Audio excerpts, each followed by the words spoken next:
We've exhausted every opportunity that we think we had to try and remedy the situation and stay on Merritt Street, and we've now established distribution to replace them.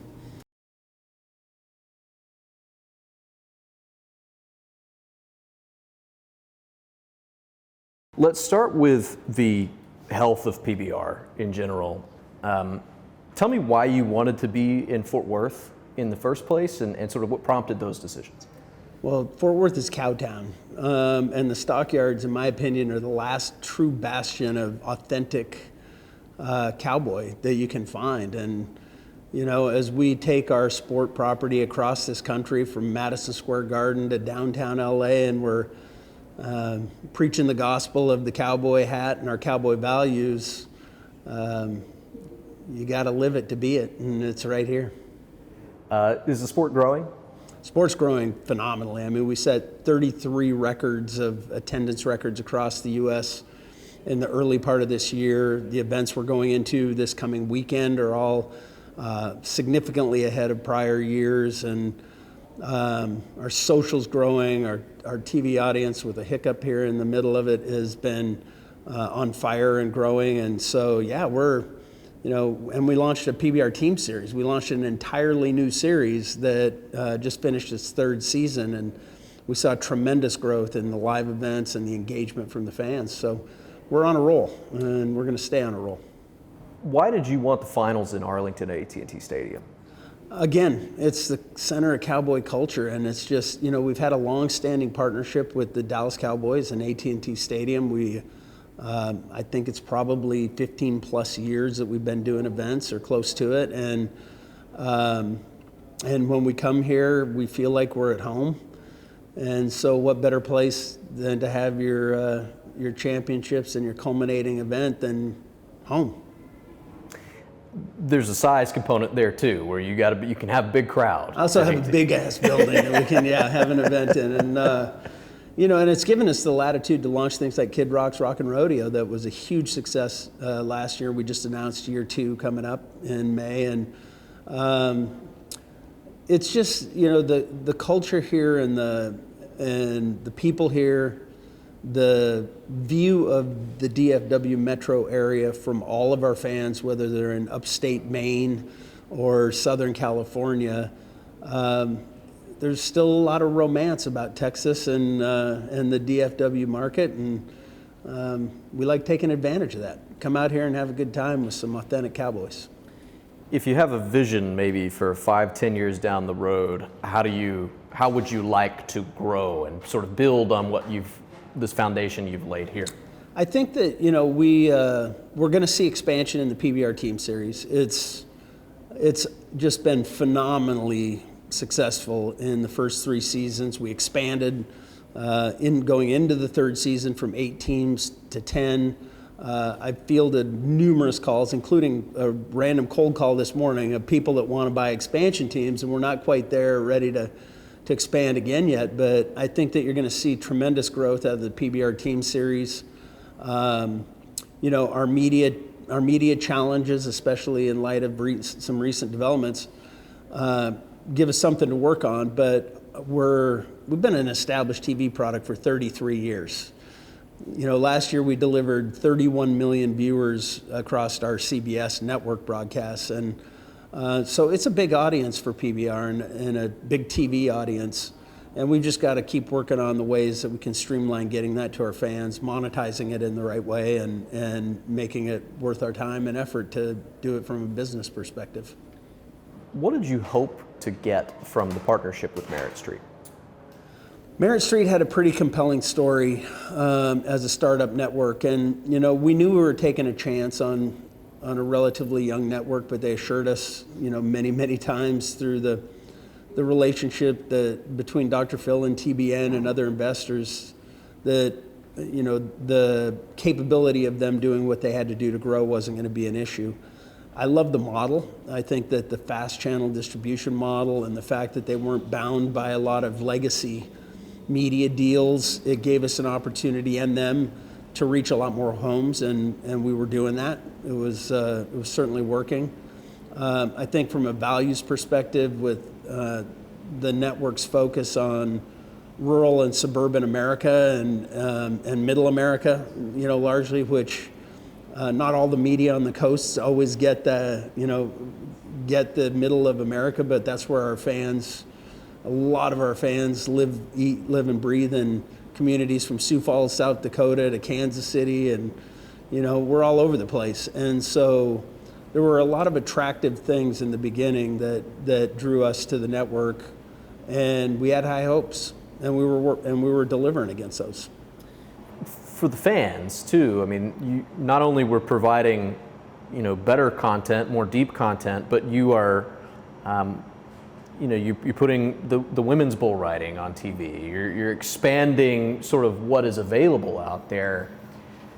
Without that, can you make up for that loss? Absolutely, we're going to. The question is, how fast can we get it back up and running? I mean, in effectively 11 days, we've pieced together a distribution strategy that's going to make us available to anybody that has a TV they bought in the last 10 years and an internet connection. And some of the favorite comments that I get sometimes are people on Facebook who are arguably on the internet sending notes that say, "We can't get you." And I'm like, yes, you can. Just download the app and you'll have us immediately. And or if you have internet, check your TV and see if you have Pluto TV or Apple Fire Stick, Fubo. So, we're working diligently to just right now just get it in front of those fans, make sure that they have it available, and that there's not a massive disruption in the continuity of our broadcasts, which we haven't missed one in 30 some odd years. We don't intend to now. Is that a sustainable model? I don't know. And I don't think so. I mean, we have a lot of content, and I think that we're going to need a partner that gets PBR, that wants to leverage our 80 million fans to drive growth for their network or media platform and strategy. So I would think that our long-term fix to the challenges that we're facing today is another partner that's in the mix. Can you even begin those conversations yet, or you have to focus on the Band-Aids? For the last 11 days, we can have those conversations. And I fielded several incoming calls as soon as the news came out of, where are you and what's available? And, but the bottom line for me is, we're not in a desperate situation. We've got plenty of success in all areas of our business to have this be a hiccup and not a big problem. And so for us, it's about serving the fans. We just want to get it out there, and as many people that, we're going to post it to our YouTube channel and run it live. And I don't know of any other major sports property that's just said, to heck with it, we're just going live around the world on our YouTube channel, and we don't care what happens on the monetization side. There are so many other leagues dealing with this. The Major League Baseball teams, for example, many of them are dependent on those TV rights deals to make payroll, to pay their players. Yeah.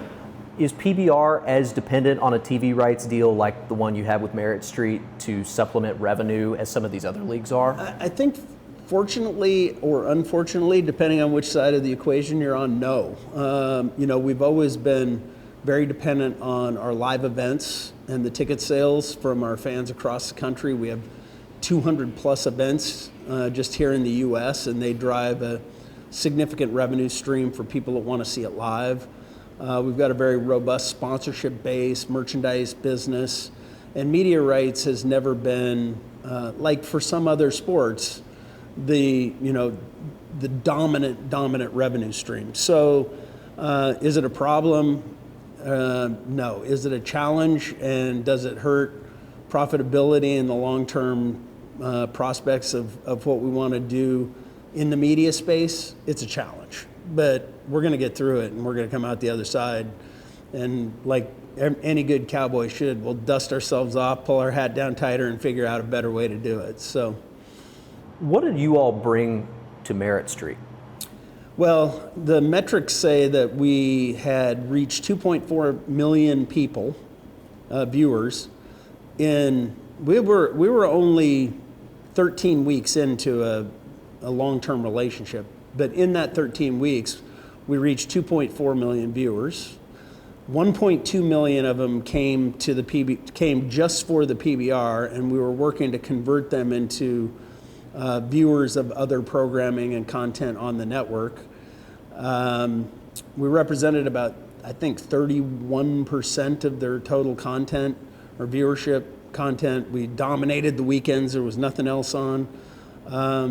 So we were starting to get on a roll, and it's kind of a surprise then that, we just were informed we're just not going to be able to make our rights payments. So. What do you think happened?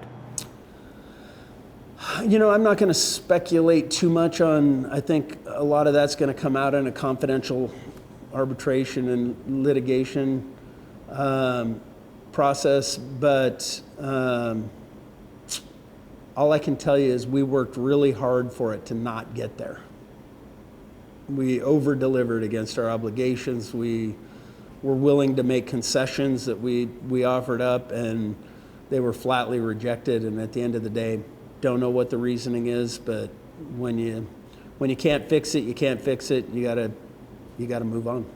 Arbitration's still going on, right? Again, confidential process that basically they breached by failing to make their payments. We notified them of the breach and gave them the requisite cure period plus some additional time. And so now we're basically going into that process.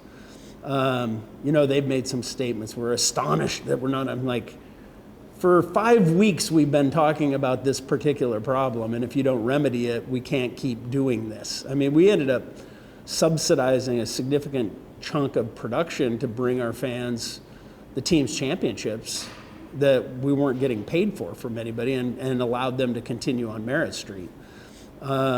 Which was not a part of the initial agreement, I'm assuming. Well, they were all assumed to be a part of the agreement, but when you don't pay your bills, you don't necessarily get to keep your contractual rights.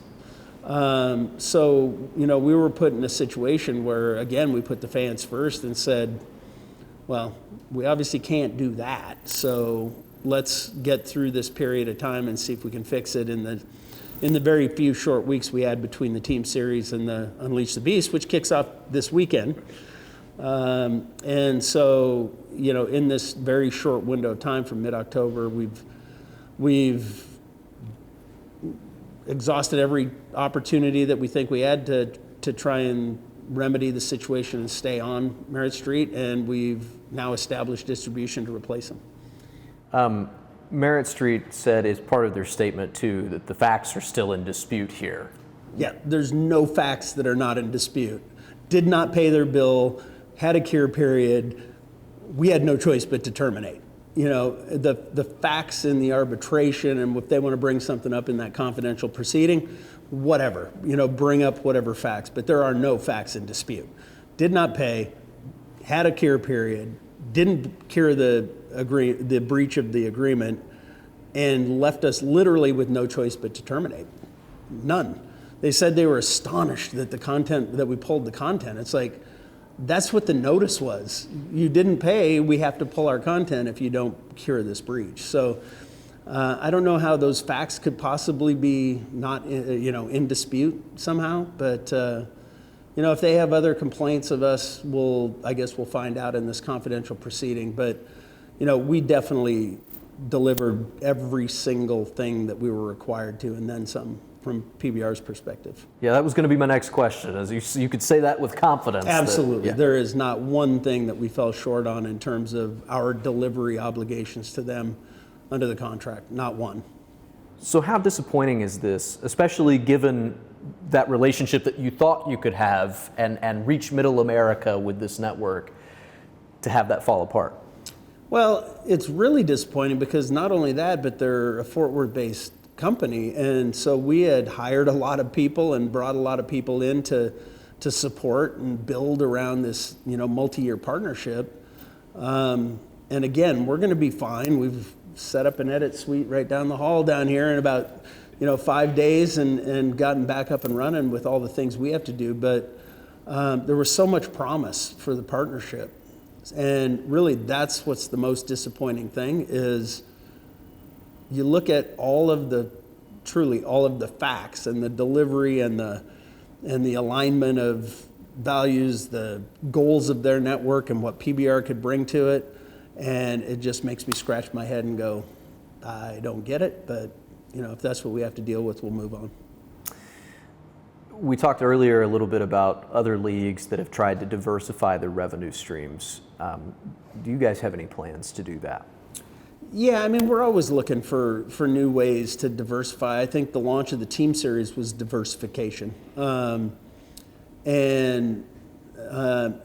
we look at the media space today, it's changing by the minute. And, the future of fast channel distribution and how that gets monetized, whether it's, programmatic ads that are just fed into it from whoever the operator is, or whether a league like ours could actually control more of our inventory and start monetizing it. I think those things are, going to be determined fairly, a lot more definitively over the next couple of years. And so we're constantly looking at ways that we can go and diversify and build around our media assets. But, PBR we're not a niche sport. Like, we're arguably, depending on how many, major leagues you want to count, we're either right at the bottom of all of those, but we're definitely way, way above anything else that's niche. And we always have kind of fit into this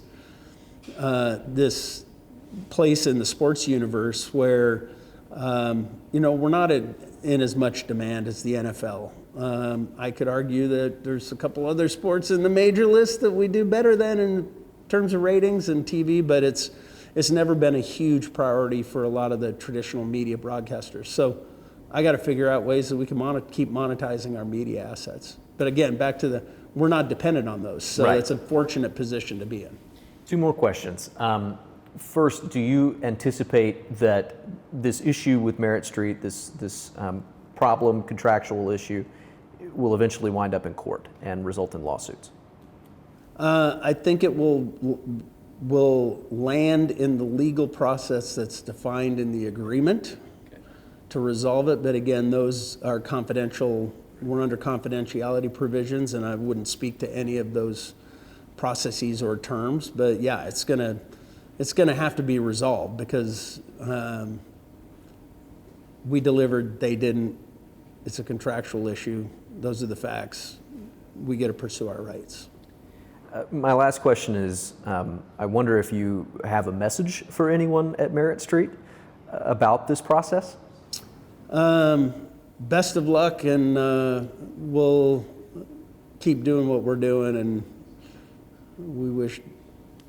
That was diplomatic. Yeah, it's a frustrating situation. I like I said, it's left me scratching my head because the alignment, the opportunity, and it is disappointing. So we're very disappointed. We have been forced into this situation we didn't want to be, but I don't wish them any ill will. Anything you want to add? Again, just that, PBR has been around for 33, 34 years now, and we've had a myriad of TV partners, from TNN that doesn't even exist anymore, to OLN that doesn't even exist anymore, to Versus that doesn't even exist anymore, to NBC Sports Network that doesn't exist anymore. Great partnership with CBS and CBS Sports Network that do exist and are great partners moving forward. Over 33 years, we've been a property that delivered, and every one of our relationships, they may have changed for one reason or another, but they all ended amicably, and we always delivered against our promises and our obligations. Was that a little bit of a sales pitch to some prospective partner out there? No, we know all of the prospective partners, and they know us. We're going to be banging on the doors to see who's out there that might have a deal that makes sense for us and for them. And if we can find that, great. If not, we'll continue to figure out how to run our business and move it forward.